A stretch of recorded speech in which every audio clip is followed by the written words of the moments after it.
I was 21 years old when I had my first colonoscopy. I was alone at college, chronic diarrhea, bloating, gas, all of those things. Had a colonoscopy, told you have colitis back then in the 80s. It was colitis. Put on Prilosec, Nexium, Librium, all those things. And so from the age of 21 to 44, when I got out of school, nurse practitioner school, I had had multiple colonoscopies, 3 colonoscopies, a couple of endoscopies, some barium enemas, barium swallows, 24 years worth of GI nightmare, and put on all kinds of medications. And then in my early 30s, about 32, diagnosed with lupus, 2 little kids, sick as a dog with lupus, and then chronic itching for about 5 or 6 years, just scars on my arms from itching for years.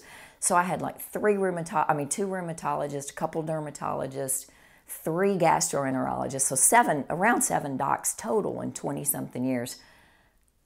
Not one time did any doctor ask me, Danny, what do you eat? Do you take digestive enzymes? Do you take probiotics? Do you know your food sensitivities? Until I was 44 years old, got out of school, started my first job, which happened to be in an integrative family medicine practice. And I was like, well, what do you mean? I eat anything I want. I have no idea what food sensitivities are, and I've never had a probiotic or a digestive enzyme in my life. And that was the turning point for me.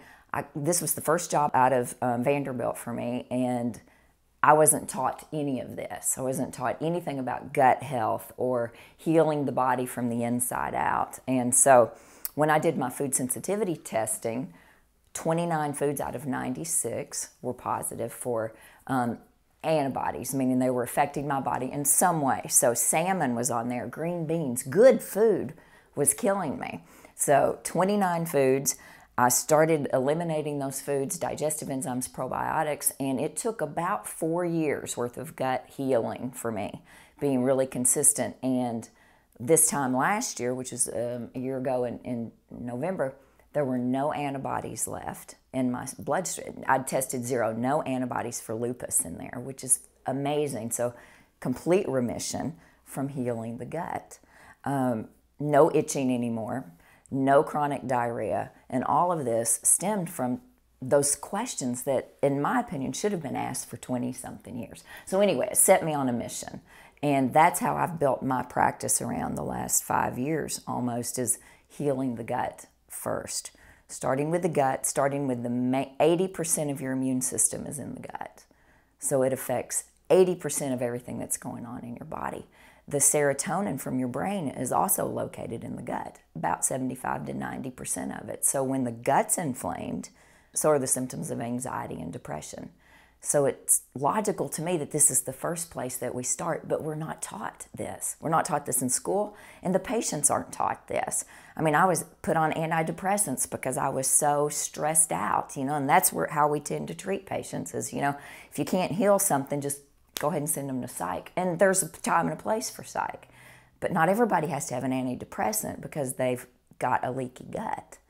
So that's how I got started. And when I started integrative family medicine, my practice now, I made it a mission to educate and empower and encourage the patients along the way. And we start in the gut. The majority of my patients have autoimmune disease, and women have autoimmune disease 8 to 10 times more than men do.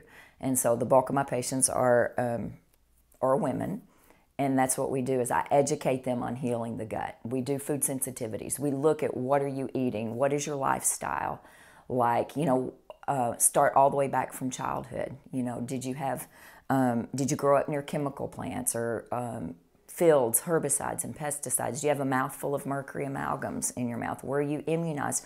All these things that add up. Not one thing that causes autoimmune disease, but all of these little things that add up. So we start there and we dig, to figure out, okay, what's going on? What's going on with our gut? What are you eating that's inflaming your body? What's your lifestyle like? Stress is huge, and stress will kill you. Just kind of like food will heal you or kill you, and you have to be real careful on what you eat. Stress will kill you as well, the way you handle stress. So we really work on the whole emotional, physical, mental spiritual side of health, integrative health, the whole thing. It all works together. So when I started, that's what my mission was. So I work with women, mainly women. I mean, I do have men that are in my practice, and women have autoimmune disease 10 times, about 8 to 10 times more than men. We're the more toxic of the two. We're the ones who breathe in the chemicals, the cleaning supplies, the lotion, the hair color, the makeup, the lipstick. I mean, we do all of that. And by the time we get out of the bathroom in the mornings, a woman has on average 200 to 300 chemicals on and in her body, in her bloodstream. It's unbelievable. So, and when you think about it, the bulk of my practice is autoimmune thyroiditis, Hashimoto's thyroiditis. And so here's the nose and here's the thyroid. So really when you think about it, it's a proximity issue here. You know, you're breathing in chemicals or you're spraying perfume on your thyroid, which is a huge no-no. And therefore the thyroid's inflamed, swells up, out through the lymph system, and we start to turn on the immune system. And once you have one autoimmune disease, you're more likely to have a couple, 2 to 3.